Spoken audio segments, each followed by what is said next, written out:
ఎంత ఓర్పు లేకపోతే కలియుగంలో భగవంతుడు కూడా ఉద్ధరించడానికి వచ్చి నిలబడగలడు. విసిగెత్తిపోయాడు అనుకోండి, ఆయన కూడా ఉద్ధరించడానికి ఎవరుంటారు ఇక్కడ? అంత ఓర్పుతో ఉండవలసినటువంటి అవతారం. ఎంత ఓర్పు లేకపోతే ఆ పద్మపీఠం మీద ఒక్కనాడు కాలు కదిపాడండి. ఒక్కనాడు ఎన్నాళ్ళు నించోనరా ఇలాగా, ఓ కుర్చీ వేయండి అని కూర్చున్నాడా? పడుకున్నాడా? నాకు ఇంతే సమయమా, ఎన్ని వేల మందిలా వస్తూ ఉంటారా, ఎంతమందిని నేను చూడనురా అన్నాడా? అలా చూస్తూనే ఉంటాడు, అనుగ్రహిస్తూనే ఉంటాడు. ఎక్కడో ఉండి మొరలు పెట్టుకున్నా ఆపద మొక్కల వాడి కాపాడుతూనే ఉంటాడు, క్షమిస్తూనే ఉంటాడు. అంత ఓర్పుతో రావాలి అవతారం. అందుకే మొదటే ఓర్పు పట్టి వచ్చింది. రావడం అన్ని అవతారాల్లాగా రాలేదు. భృగువు వెళ్ళి తంతే సహించి బయలుదేరాడు. అందుకే మీరు చూడండి, మొదట దయ కలుగుతుంది ఎప్పుడు మనిషికి. దయ కదిలితే కార్యం నడుస్తుంది. నేను అలా వెళ్ళిపోతున్నాను అనుకోండి, ఏదో దేవాలయంలోకి వెళ్ళి హుండీలో 100 రూపాయలు వేద్దాం అనుకుని వెడుతున్నాను. వెడుతుంటే ఒక పిల్ల తల్లి కంఠం పట్టుకుని గట్టిగా కౌగులించుకుని ఏడుస్తోంది. అమ్మా, అన్నం తిని 3 రోజులైంది, బయట వడగాట్పులు, ప్రేగులు తిరిగిపోతున్నాయమ్మా, ఆకలిస్తోందంటే మంచినీళ్లు తాగమంటావు, ఇవాళ మంచినీళ్లు తాగితే వాంతి అయిపోతోంది, ఏమైనా పెట్టమ్మా అని కొడుతోంది తల్లిని. నాకే లేదు, నీకు ఎక్కడ పెట్టనే అంటోంది తల్లి. తల్లి ఏడిస్తే తట్టుకోగలరు, పిల్ల ఏడిస్తే ఎవరు తట్టుకోలేరు. ఎందుకంటే కపటం ఉండదు. అందుకే శంకరాచార్యులు వారంతటి వారు కనకధార చేస్తే పక్షి ఏడుస్తోంది అనలేదు, పక్షి పిల్ల ఏడుస్తోంది అన్నారు. విహంగ శిశం విషణ్ణే దుష్కర్మ ఘర్మమనీయ చిరాయ దూరం నారాయణ ప్రణయని నయనాంబువాహ అన్నారు. వెంటనే 100 రూపాయలు హుండీలో సాయంకాలం ఇయ్యచ్చు. గబగబా పక్కనున్న దుకాణంలోకి వెళ్ళి ఓ 2 రొట్లు కొని, 2 మంచినీళ్ళ సీసాలు కొని, ఓ 2 పళ్ళు కొని తీసుకొచ్చి ముందు ఆ చెట్టు కింద కూర్చొని నువ్వు తిని పిల్లకి పెట్టవమ్మా అని అవి ముందు ఆ తల్లికి పిల్లకి ఇచ్చి పెడతానా వెళ్ళనా? నా దయ కలిగింది, నా దయ కదిలింది. అసలు ఆ పరిస్థితిని చూడగానే అబ్బా బాబోయ్ ఇంత దారుణంగా ఉన్నారే అని దయ కదిలితే అక్కరకు రావాలి అని నాలో ఉన్నటువంటి ఒక క్రియ కదిలింది. ఒక పని చేశాను.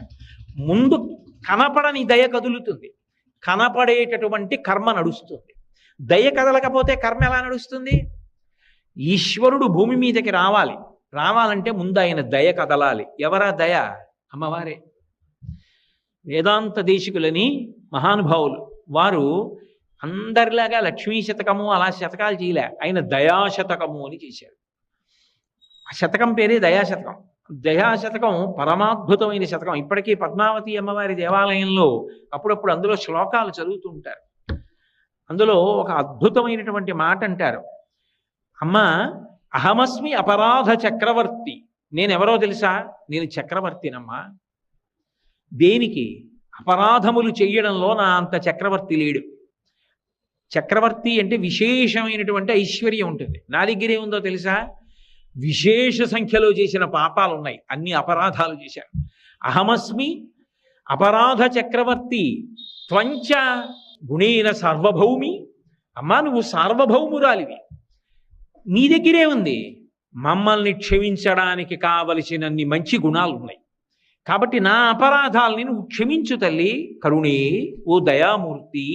అమ్మవారిని దయా అనే పిలుస్తారు. అందుకే దయ ఎక్కడుంటుంది మనిషికి? ఎవరైనా చెయ్యకూడని పని చేశాడు అనుకోండి, అలా ఓ పసిపిల్ల ఆడుకుంటూ వెడుతోంది, వెళ్ళి ఆ పసిపిల్లని గట్టిగా గిల్లేసి ఏడుస్తుంటే సంతోషపడ్డాడు అనుకోండి, నీకు దయలేదురా అని ఇలా చెయ్యో తలో చూపించారు. దయలేదురా నీకు, ఇట్లా ఆడుకుంటున్న పిల్లకి గిల్లి సంతోషపడతావు అంటారు. దయలేదా అని ఇక్కడ చూపిస్తారు. దయ ఎక్కడుంటుంది? పరమేశ్వరుడికి కూడా గుండెల్లోనే ఉండాలి. అందుకే ఈశానాం జగతోస్య వెంకటపతేర్ విష్ణోః పరాం ప్రేయసీం తద్వక్షస్థల నిత్యవాసరసికాం తక్షాంతి సంవర్ధినీం పద్మాలంకృత పణిపల్లవయుగాం పద్మాసనస్తాం శ్రియం వాత్సల్యాది గుణోజ్వలాం భగవతీం వందే జగన్మాతరం అంటారు. ఆవిడ రెండిటిని ఏకకాలంలో చేస్తూ ఉంటుంది. అందరం అపరాధాలు చేసి పెడుతున్నాం.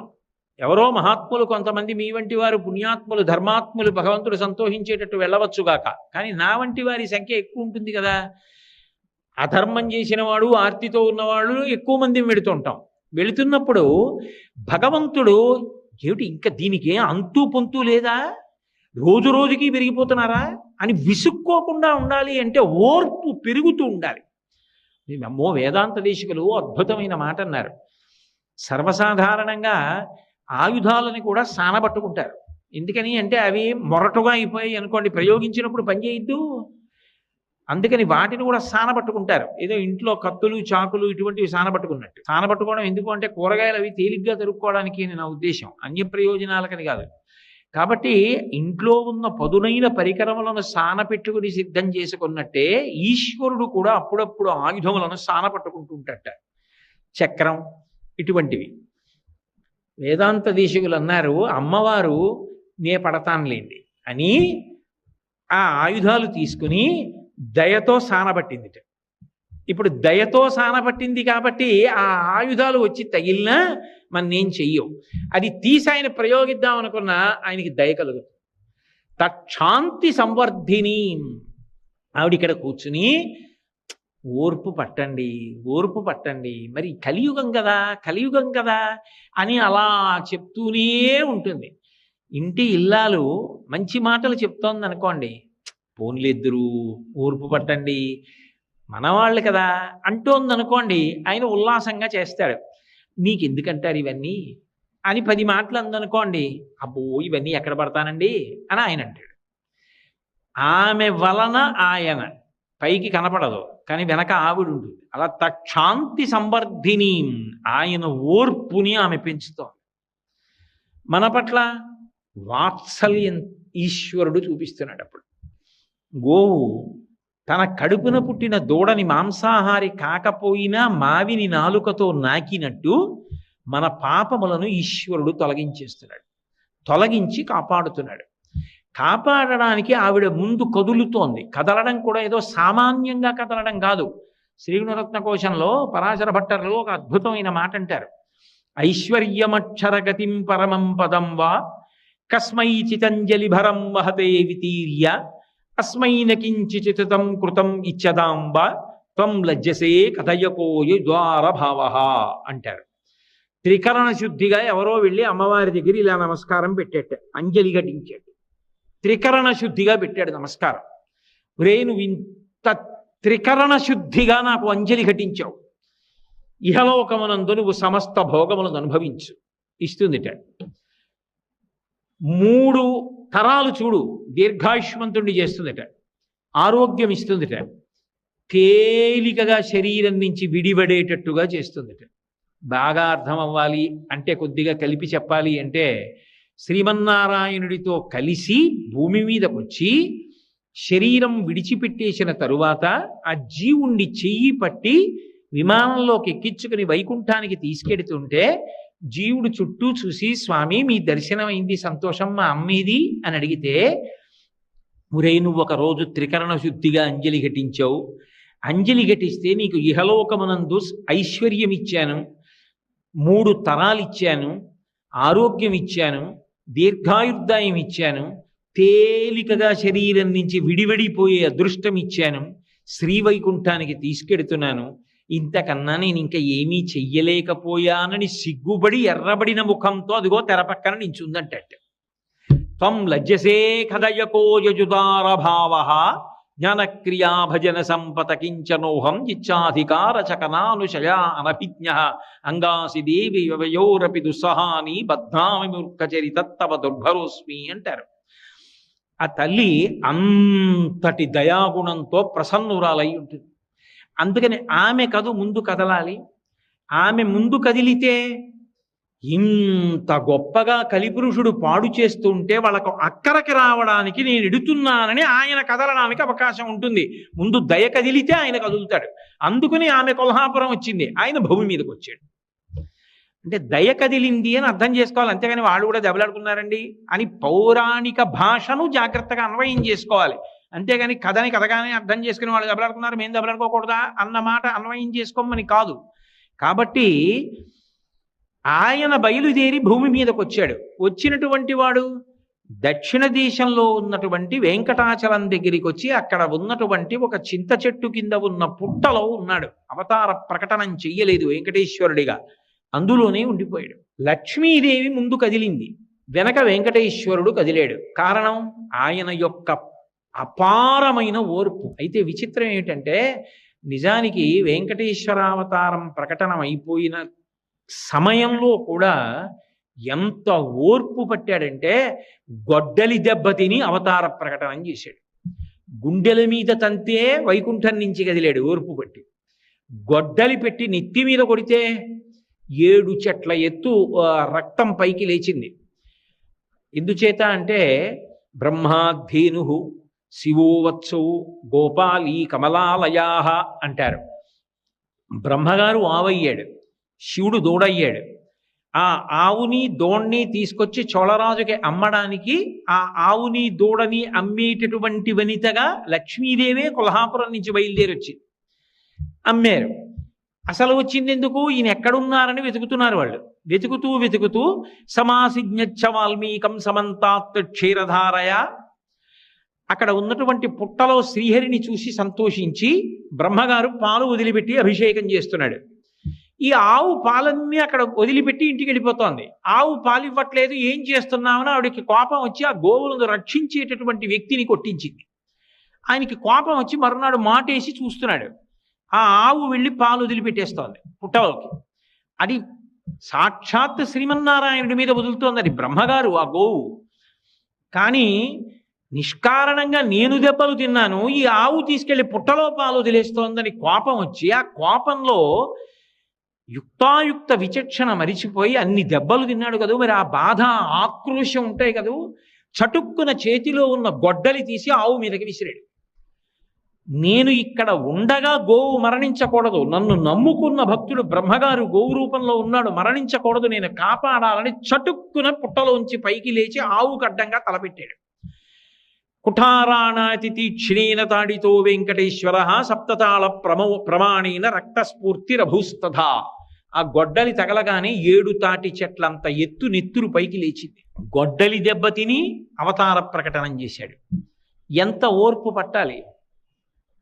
ఎవరి కోసం పట్టాడు అంటే కలియుగం ఆయన నిర్ణయించింది. అయ్యో, కలిపురుషుడి యొక్క ఉద్ధతి వలన వీళ్ళందరూ పాడైపోతారేమో, నేను అక్కడికొచ్చి కాపాడకపోతే ఎలా? అందుకని ఆయన బయలుదేరినప్పుడే ఇన్ని కష్టాలు పడి ఓర్పు చూపించాడు. నిలబడడంలో ఓర్పు చూపించాడు. రాత్రింబవళ్ళు అలాగే ఉండిపోయాడు. అందుకే మహాభారతంలో ఉద్యోగ పర్వంలో విదురుడు రాత్రివేళ ధృతరాష్ట్రుడితో మాట్లాడుతూ విదురు నీతి అని కొన్ని మంచి మాటలు చెప్తాడు. చెప్తూ చెప్తూ ఓ మాట అంటాడు, క్షమించువానికని చాలమి పెట్టెదరు అయినంతలపన్ అనూన క్షమయ మెరయు తొలవు ఉత్తమ రూపంబు కోరువారు దల్తురుదాని అంటాడు. ఉన్న రూపం ఇంకా అందంగా ఉండాలి అంటే మంచి మంచి భూషణములు పెట్టుకుంటారు. అసలు పైకి కనపడనటువంటి భూషణములలో గొప్ప భూషణం ఏది అంటే ఓర్పు. ఆ ఓర్పు పట్టడం అన్నది ప్రయత్నపూర్వకంగా ఎవరు నేర్చుకుంటారు అంటే ఉత్తమమైన రూపం అంటే మంచి కీర్తి పొందాలనుకున్నవాడు ఓర్పు పట్టడం నేర్చుకోవాలి. రామాయణం బాలకాండలో కుశనాభోపాఖ్యానంలో వాల్మీకి మహర్షి అంటారు, అసలు క్షమాదానం, క్షమా యజ్ఞ, క్షమా సత్యం హి పుత్రికా, క్షమా ధర్మ, క్షమా సత్య, క్షమయావిష్టితంజ. ఓర్పు పట్టడమే సత్యం, ఓర్పే దైవం, ఓర్పే సమస్తం. ఓర్పు లేనివాడు లోకంలో సాధించగలిగినది ఉండదు. ఎవడు ఓర్పు పట్టగలడో వాడే విజయాన్ని చిట్ట చివరికి సాధిస్తాడు. తులసీదాస్ గారు అంటారు, ధీరే ధీరే రేమనా ధీరే సబకు చెహోయ్ మాలీసించే సౌకర్యే ఋతువాయే ఫల్హోయ్ అంటారు. ఇవాళ మొక్క వేసి నేను రాత్రింబవళ్ళు నీళ్లు పోస్తే కుళ్ళిపోతుంది. అది పెద్దదయ్యే వరకు ఎదురు చూస్తే అప్పుడు అది కాయలు కాస్తుంది. ఓర్పు ఉండాలి. ఓర్పు లేకుండా ఏది సాధించలేడు మనిషి. ఆ ఓర్పు పట్టడం నేర్చుకోండి తప్ప కలిపురుషుడికి ఉద్ధతికి లొంగిపోయి తప్పు పనులు చేయడం కాదు. ఓర్పు పట్టి మనిషి ధార్మికంగా ప్రవర్తించడం నేర్చుకోండని చెప్పడానికి తాను అంత ఓర్పు పట్టినటువంటి అవతారం వెంకటేశ్వర అవతారం. అందుకే అటువంటి అవతారం ఈ లోకంలో ఇంకొకటి లేదు. వెంకటేశ సమో దేవో నభూతో నభవిష్యతి. అందుకే ఆ తల్లి లక్ష్మీదేవి ఒక మాట అడిగింది. వెంకటాచల మహాత్మ్యము అని చెప్పి తరిగొండ వెంగమాంబ గారు చేశారు. అయితే ఒక గ్రంథాన్ని పరిశీలించేటప్పుడు అది ఏ కాలంలో వ్రాయబడింది, ఎంత ప్రాచీనమైన గ్రంథం అన్నది ఎంత అవసరమో, గ్రంథకర్త ఎంత శక్తివంతులు, ఎంత భగవదానుగ్రహ సంపన్నులు అన్నదాన్ని కూడా పరిశీలించవలసి ఉంటుంది. తరిగొండ వెంగమాంబ గారంటే సామాన్యమైన వ్యక్తి కాదు. ఆవిడ భాగవతం చదువుతుంటే తన కథ అయినా సరే వెంకటేశ్వరుడు రాత్రివేళ వచ్చి తూగుటుయ్యలలో కూర్చుని ఉయ్యాల ఊగుతూ కళ్ళు మూసుకొని కొడుతూ వింటూ ఉండేవట. ఆవిడ భాగవతం చెప్తుంటే, ఆవిడ గ్రంథరచన చేసినవి చదువుతుంటే శ్రీ వెంకటేశ్వరుడంతటి వాడు చెవి ఒగ్గి వింటూ ఉండేవాడు. ఆయన వింటుండగా అది సత్యము కానిదనుకోండి, ఆయన ఎలా అంగీకరిస్తాడు? అంతటి మహాభక్తురాలు. ఇప్పటికీ సవికల్ప సమాధిలో ఉంది ఆవిడ. తరిగొండ వెంగమాంబ గారి పేరు మీద ఉన్నటువంటి పాఠశాల వరాహస్వామి గెస్ట్ హౌస్ వెనకాతలే ఉంది. అక్కడే బృందావనంలో ఉంది ఆ తల్లి. ఆవిడ రాత్రివేళ ఆనందనిలయం తలుపులు వేసేసిన తరువాత సొరంగ మార్గంలో వెంకటేశ్వరుడి దగ్గరికి వెడుతూ ఉండేది. ఒకప్పుడు ఆతీరాం బాబాజీ మఠానికి సంబంధించినటువంటి వాళ్ళు లోపల మాటు వేసి కూర్చుని ఆ తల్లిని చూశారు కూడా. అలా అంత శక్తి కలిగినటువంటి తల్లి, అంతటి మహోపాసకురాలు. ఆవిడ ఒక అద్భుతమైనటువంటి ఘట్టాన్ని ఇచ్చారు. పద్మావతి పరిణయం అయిపోయింది. అయిపోయిన తర్వాత లక్ష్మీదేవి వెంకటేశ్వరుడితో ఏకాంతంలో మాట్లాడుతూ ఒక మాట అంది. అనగా పిండికి నేను వచ్చినప్పుడిచట ధనంబు లేదని చెప్పిన తప్పే, అట్లు చెప్పినన్ ప్రేమతో ధనంబు నేనియనే, నన్నప్పుడు తేరచేసి ధనదున్ నా పిండ్లికి నీవు అప్పు ఇమ్మని యాచించుట ఏమి కార్యము తెలుపుమా ఓ వెంకటేశ అంటుంది. ఓ వెంకటేశ్వర, నాకు ఓ మాట చెప్పు. నిజంగా ఈ అవతారంలో నువ్వు వైకుంఠం నుంచి వచ్చినప్పుడు నీ దగ్గర డబ్బేమీ లేదనుకో, పోనీ అనుకో, పద్మావతి పరిణయానికి డబ్బులు కావలసి వచ్చాయి అనుకో. నేను వచ్చాను కదా పెళ్లికి కొల్హాపురం నుంచి, లేదు పాతాళలోకం నుంచి వచ్చానుగా సూర్యభగవానుడు వచ్చినప్పుడు లక్ష్మి పెళ్లికి డబ్బులు లేవంటే నేను ఇవ్వనా ప్రేమతో? నువ్వు నన్నడగకుండా నన్నప్పుడు తేరచేసి ధనదున్ నా పిండ్లికి ధనమిమ్మని అప్పు చేయుట ఏమందున్ జగన్నాయక. ఓ జగన్నాథుడా, కుబేరుడి దగ్గరికి వెళ్ళి లక్ష్మీపతివి నా పెళ్లికి అప్పిమ్మని, పైగా ఓ నోటు రాసిచ్చి దానికి రుణపత్రం ఇచ్చి డబ్బు అప్పుచ్చుకుని పెళ్లి చేసుకున్నావా? ఎందుకు చేసావలా అని అడిగింది. అడిగితే ఆయన అప్పుడు ఒక మాట చెప్పాడు. లక్ష్మి, నువ్వు డబ్బు ఇవ్వలేవని కాదు, నేను డబ్బు సృజించలేక కాదు. నేను శ్రీయప్పతిని, నువ్వు నా భార్యవి. ధనము లేక కాదు అప్పు చేసింది, అది మిష. నిజానికి నేను ఎందుకున్నానో తెలుసా? కలియుగంలో ఇక్కడే. దానికి ఒక కారణం ఉంది. శ్రీవైకుంఠ విరక్తాయ స్వామి పుష్కరిణీతటే రమయా రమమాణాయ వెంకటేశాయ మంగళం. శ్రీవైకుంఠం మీద విరక్తి పుట్టింది. కారణం భోగాలు తక్కువై కాదు.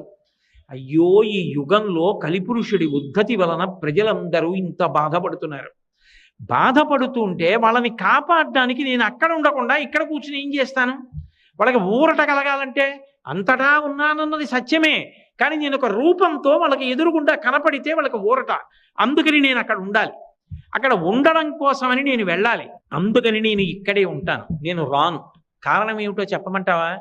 కలియుగంబున ప్రజలు పాపకర్మంబులనరించి రోగాది తాపత్రయముల్ కలుగగా వెరచి తత్కాలంబునందు నన్ను పేర్కొనుచు పలు మొరల్ పెట్టినప్పుడు వచ్చు వారి ఆపదల తీర్చి వారి బ్రోవక ఒరకుండుట నాకు నీతి కాదు. పాపంబుపై ఆకర్షణంబు చేసి వచ్చు ఆపదల తీర్చి ధనము ఈ కొండపైకి రప్పించి నిస్పృహుండనగుచు అజ్ఞులైన జనులకిప్పిందు నచలమతిని. ఎందుకుంటానో తెలుసా? ఇక్కడ ఈ తిరుమల క్షేత్రంలో, ఈ ఆనంద నిలయంలో నేను ఎందుకు ఉండిపోయానో తెలుసా లక్ష్మి? ఎందుకు అప్పు తీసుకున్నానో తెలుసా? ఎందుకు వడ్డీ కడుతున్నానో తెలుసా? కలిపురుషుడి యొక్క ఉద్ధతి వలన అనేకమైన పాపములు చేస్తారు ప్రజలు. ఆ పాపములు చిన్న చిన్నవైతే వాళ్ళ కార్యక్రమాలను ఇబ్బంది పెట్టనటువంటి చిన్న చిన్న రోగములుగా పోతుంటాయి.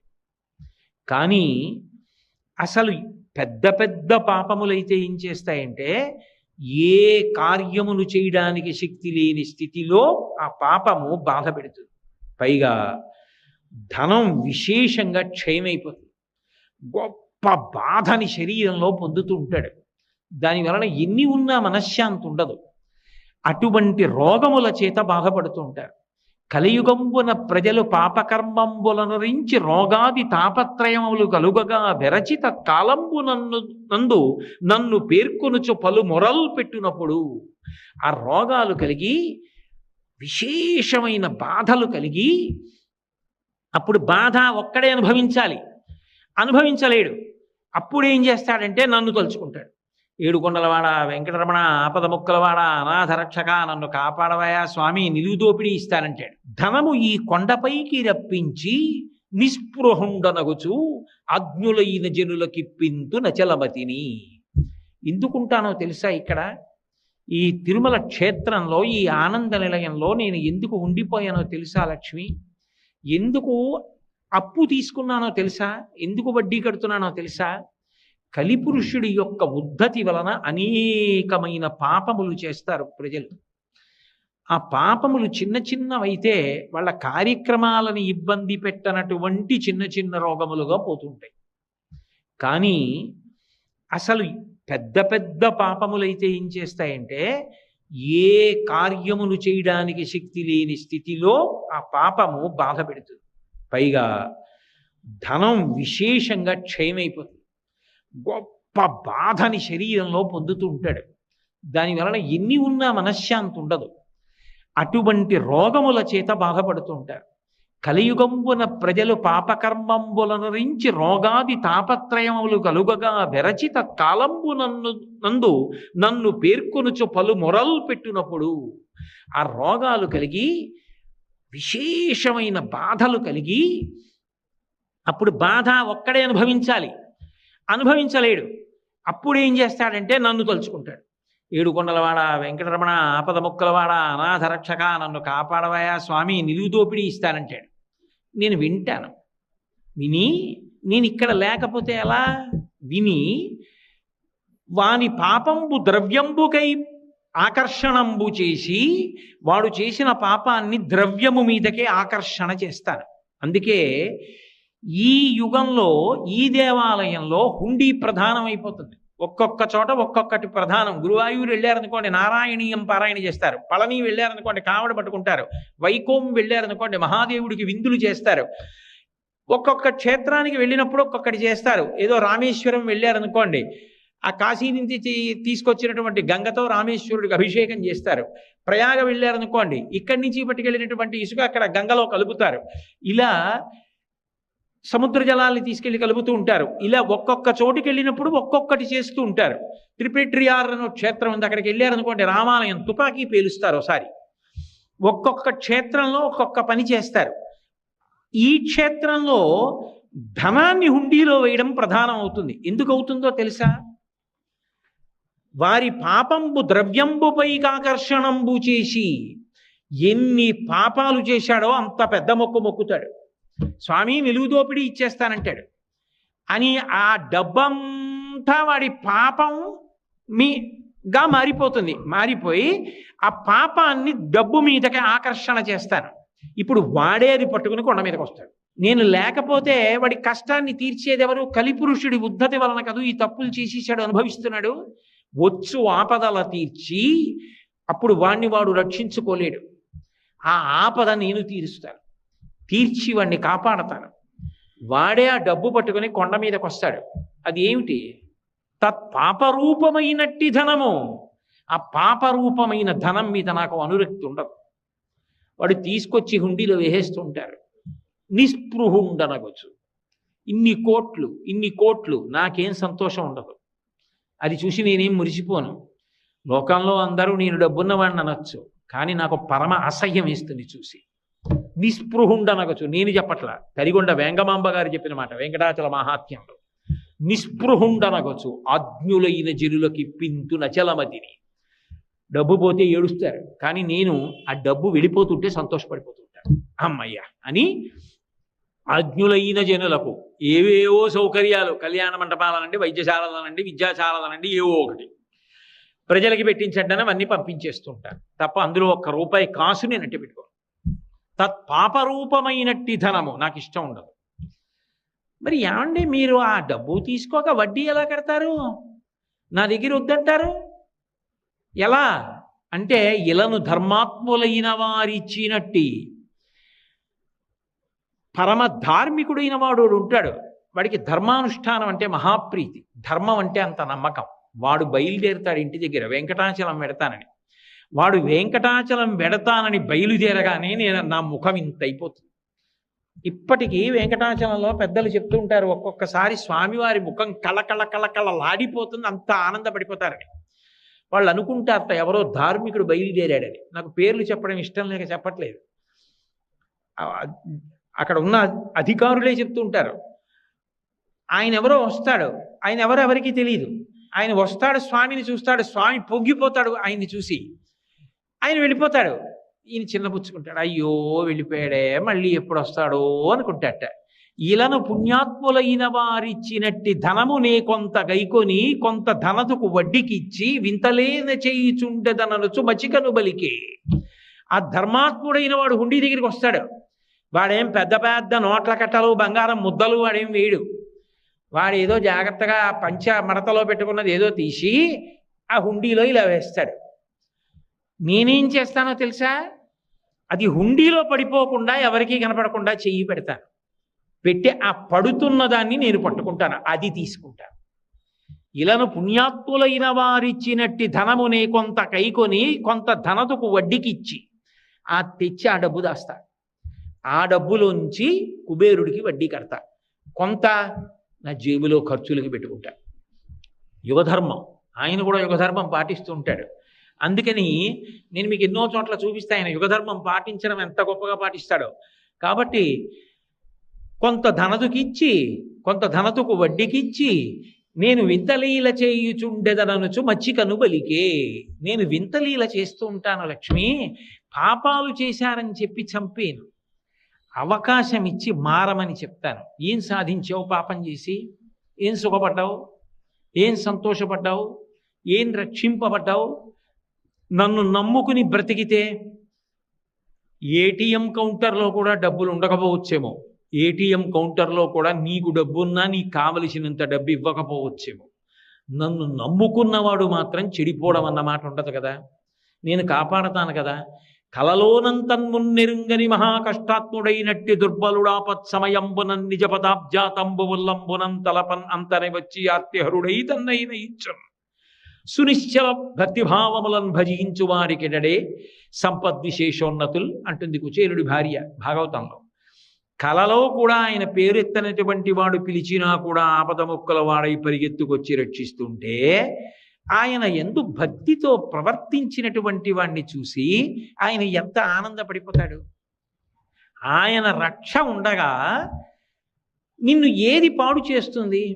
ఎందుకు ధర్మాన్ని వదిలిపెట్టి అవన్నీ పట్టుకు తిరుగుతావు చెప్పు?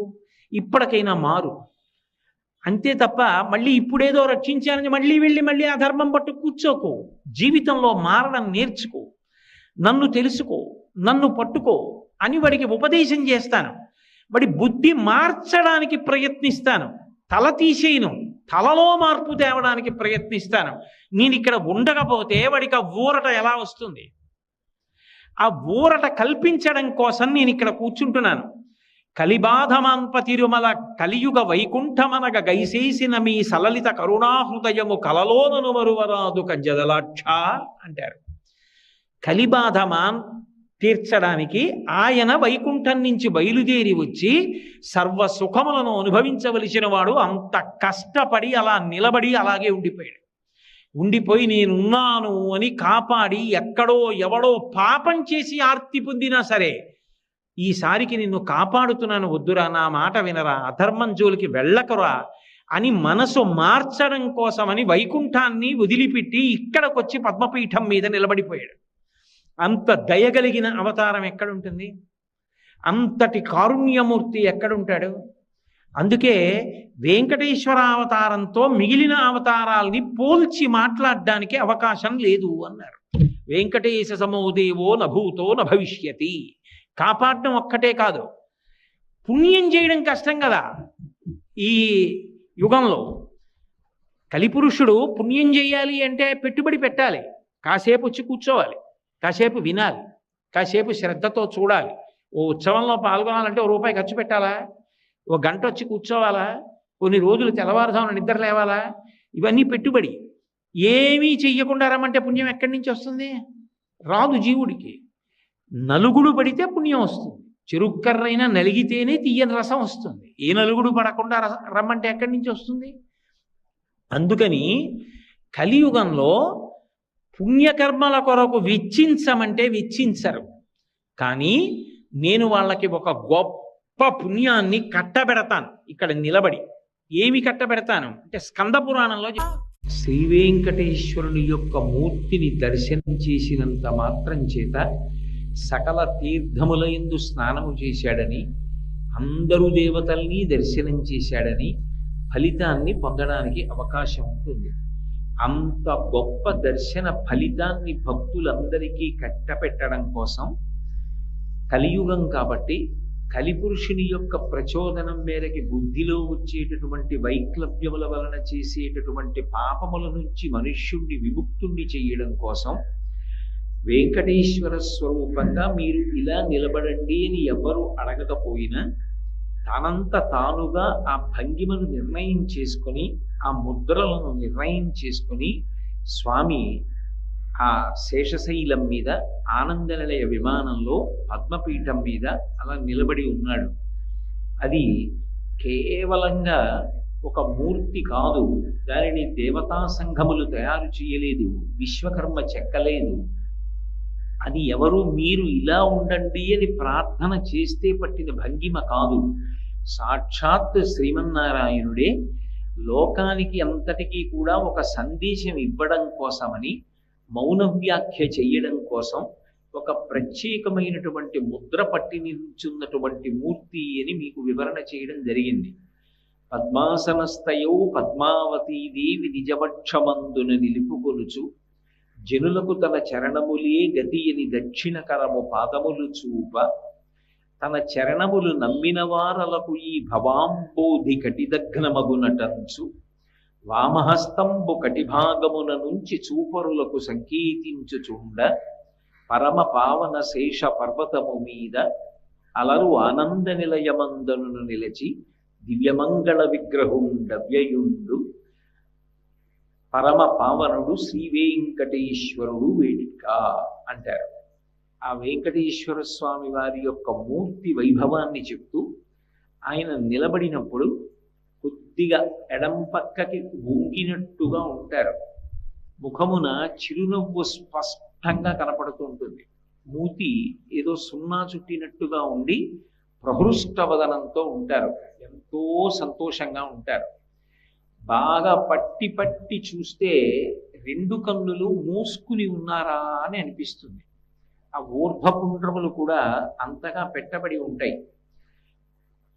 అసలు నిజానికి కన్నులు తెరిచి చూసినప్పుడు కనపడేటటువంటి వస్తువులన్నింటి వలన పొందేటటువంటి సంతోషము కన్నా కన్నులు మూసుకుని నువ్వెవరో తెలుసుకొని నీలో ఉన్నటువంటి ఆత్మని అనుభవంలోకి తెచ్చుకున్న నాడు కలిగేటటువంటి ఆనందమే మనుష్య జన్మ యొక్క పరమావధి అని తెలియచేయడానికి ఆయన లోచూపుతో చూస్తూ ఉంటాడు. పై కన్నులతో కాదు.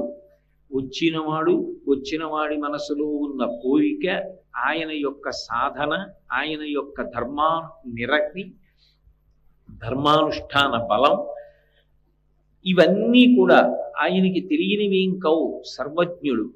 కన్నులు మూసుకుని పై కన్నులతో కాకుండా లోనేత్రంతో పరిశీలిస్తూ ఉంటాడు. అలా నిలబడి ఉండడంలో పద్మాసనస్థయో పద్మావతీదేవి నిజవక్షమందున నిలుపుకొనుచు. తిరుపతి క్షేత్రంలో 3 పద్మావతులు ఉన్నారు. ఎందుచేత ఈ మాట అంటున్నాను అంటే శ్రీ వెంకటేశ్వర స్వామి వక్షస్థలంలో అధివసించి ఉన్నటువంటి వ్యూహస్వరూపమైనటువంటి లక్ష్మీదేవి ఒకరు. కౌస్తుభము ఉండే చోట ఆమె ఉంటుంది అని. అటువంటి లక్ష్మీదేవి ఒకరైతే ఒకానొకప్పుడు త్రేతాయుగంలో వేదవతికి ఇచ్చినటువంటి వరాన్ని పూర్తి చేయడం కోసం పరమాత్మ సంకల్పం చేస్తే ఆకాశరాజు నారాయణవనంలో భూమిని దున్నుతున్నప్పుడు ఒక మందసం లభించి ఆ పెట్టెని విప్పి చూసినప్పుడు ఆ పద్మాలలో పడుకుని అయోనిజగా తనంత తానుగా ఆవిర్భవించినటువంటి పద్మావతి ఒకరు. ఆమెని పరిణయం చేసుకున్నాడు. అందుకని పద్మావతి పరిణయమై ఆమె ఆయనతోటే ఉంటుంది వెంకటాచలంలో, ఆనంద నిలయంలో. కాబట్టి ఆ పద్మావతి ఆయనతో ఉంది ఒకటి. రెండవ పద్మావతి లక్ష్మీదేవి. ఎప్పుడూ ఆయనని విడిచిపెట్టకుండా ఉండేటటువంటి ఆయన శక్తి స్వరూపమైన నిత్యానపాయని అయినటువంటి శ్రీ మహాలక్ష్మి ఎవరు ఉన్నదో ఆ తల్లి ఒకప్పుడు కలియుగంలో ప్రజలని ఉద్ధరించడానికి స్వామివారు బయలుదేరి రావడానికి వీలుగా ముందు దయాస్వరూపిణి అయి కదిలి కొల్హాపురాన్ని చేరుకుంది. తదనంతరము ఆమె పాతాళ లోకానికి వెళ్ళి కపిల మహర్షి దగ్గర ఉన్నది. ఉన్నప్పుడు ఆ మహాలక్ష్మి మళ్ళీ భూమి మీదకి రావాలి అనేటటువంటి సంకల్పంతో శ్రీ వెంకటేశ్వరుడే అమ్మవారి కోసం తిరు ఈశానూరు అంటారు. ఆ తిరు ఈశానూరు క్షేత్రంలో ఇవాళ పద్మావతి అమ్మవారి దేవాలయం ఎక్కడుందో అక్కడ కోనేటి ఒడ్డున కూర్చుని తపస్సు చేశాడు. తపస్సు చేస్తే కార్తీక మాసంలో శుక్లపక్షంలో పంచమి శుక్రవారం తిథి నాడు సహస్ర రేకులతో ఒక పద్మం విచ్చుకుంది. ఆ విచ్చుకున్న పద్మంలోంచి ఆవిర్భవించింది మహాలక్ష్మి. అందుకే ఆమె కార్తీక మాస శుక్లపక్ష పంచమి నాడు ఆవిర్భవించింది. కాబట్టి అమ్మవారికి సంబంధించినటువంటి బ్రహ్మోత్సవాలన్నీ కూడా కార్తీక మాసంలో జరుగుతాయి. ఆ తల్లిని వెంకటాచలానికి రమ్మని స్వామి అడిగారు. నీ కోసమని భక్తులు ఎందరో కొండ మీదకి వచ్చి నిన్ను సేవిస్తూ ఉంటారు. నేను ఇక్కడే తిరుపతి పట్టణంలో క్రిందనే ఉండిపోయి నా దగ్గరికి వచ్చి భక్తులందరూ మొట్టమొదట అమ్మ అని నన్ను సేవిస్తూ ఉంటారు. నేను నన్ను సేవించినప్పుడు నాకు చేసినటువంటి సేవలు ఉత్సవాలు నీకు చేసినటువంటి సేవలుగా నీకు చేసినటువంటి ఉత్సవాలుగానే భావించి నీ అనుగ్రహాన్ని భక్తులకి సముపార్జించి పెట్టడంలో వారికి ఉపకారం చేస్తూ ఉంటాను. నాకు ఒక్కటి చాలు. కార్తీక మాసంలో శుక్లపక్షంలో పంచమి శుక్రవారం నాడు ఆవిర్భవించాను కనుక ఆ బ్రహ్మోత్సవాలు జరిగేటటువంటి సమయంలో నాకు పసుపు కుంకం చీర దానితో పాటుగా నువ్వు మెడలో వేసుకుని కొంతసేపు ఉంచుకున్నటువంటి మాలని బహుమానంగా పంపించు. వాటిని నేను ధరిస్తూ ఉంటాను. నేను ఇక్కడ తిరుపతి పట్టణంలోనే ఉంటానని అమ్మవారు తిరుపతి పట్టణంలో ఉండిపోయింది. కాబట్టి అక్కడికి ఇద్దరు పద్మావతులు. ఆకాశరాజుకి భూమి దున్నుతున్నప్పుడు లభించిన పద్మావతి వెంకటేశ్వరుడి చేత పరిణయమాడబడినది ఒకటి. శ్రీ వెంకటేశ్వరుడు తపస్సు చేస్తే పద్మ సరోవరంలోంచి సహస్ర రేకులు కలిగినటువంటి పద్మము నుండి కార్తీక మాస శుక్లపక్ష పంచమి శుక్రవారము నాడు ఆవిర్భవించినటువంటి లక్ష్మీ స్వరూపం ఒకటి. వ్యూహలక్ష్మిగా స్వామివారి వక్షస్థలంలో కౌస్తుభమని ఉండేటటువంటి ప్రాంతంలో ఆయనను ఆవహించి ఉండేటటువంటి లక్ష్మీ స్వరూపం ఒకటి. ఆమె కూడా పద్మావతి. అందుకని ఆయన వక్షస్థలమును అధివసించి ఉంటుంది తప్ప పక్కన ప్రకటనముగా అమ్మవారు ఉండదు. ఏకమూర్తిగా వెంకటాచలంలో స్వామి ఒక్కరే పద్మపీఠం మీద నిలబడి ఉంటారు. అమ్మవారు ఆయన గుండెలలోనే ఉంటుంది. అందుకే పద్మాసనస్థయౌ పద్మావతీదేవి నిజవక్షమందున నిలుపుకొనుచు తక్షాంతి సంవర్ధిని అంటారు. ఆవిడ దయాస్వరూపిణి. భగవంతుని యొక్క అపారమైనటువంటి దయకు ఆమె సంకేతం.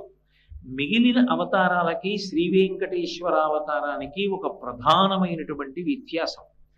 పాపమునందు అనురక్తి బాగా పెరిగిపోయి అధర్మాచరణం చేస్తూ జనులను హింస చేసేటటువంటి వాళ్ళని ఇంకా లక్షల మందిని కూడా తెగటార్చేసాయి శ్రీ మహావిష్ణువు యొక్క అవతారములు. ధర్మ వ్యతిరేకమైనటువంటి నడవడిని ఆయన అంగీకరించలేదు. ఎందుకనంటే అసలు భగవంతుని యొక్క ప్రధానమైన లక్ష్యమే ధర్మ సంస్థాపన.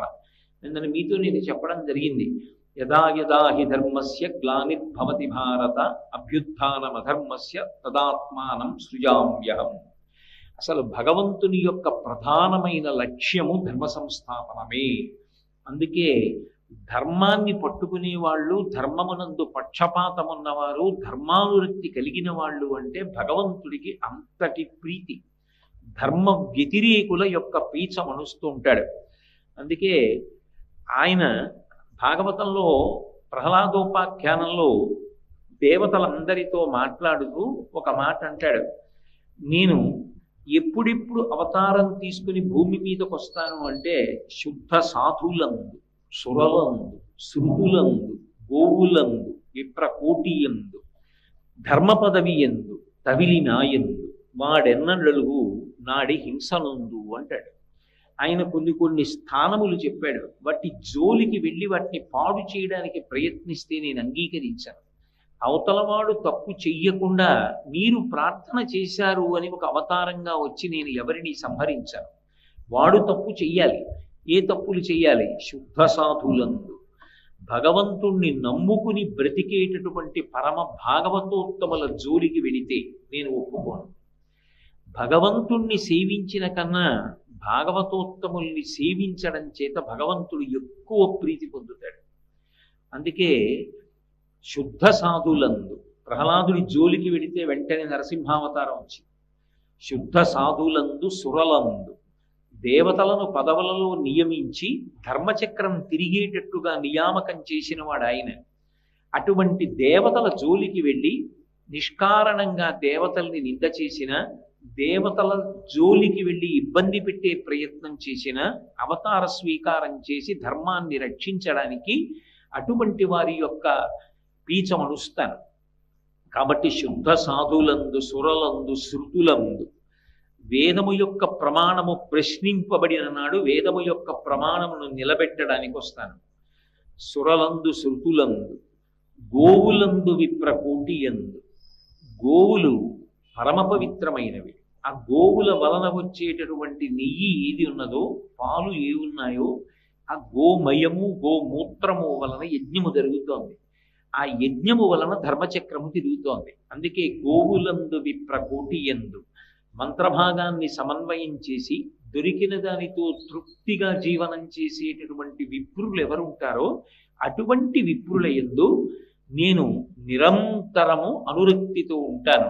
అటువంటి వారి జోలికి వెళ్ళి బాధ పెట్టిన, గోవులందు, విప్రకోటియందు, ధర్మ పదవి ఎందు, ధర్మానికి వ్యతిరేకంగా ప్రవర్తించిన, ధర్మ వ్యతిరేకమైన ప్రసంగములు చేసిన, ధర్మాన్ని కాదని అన్న నేను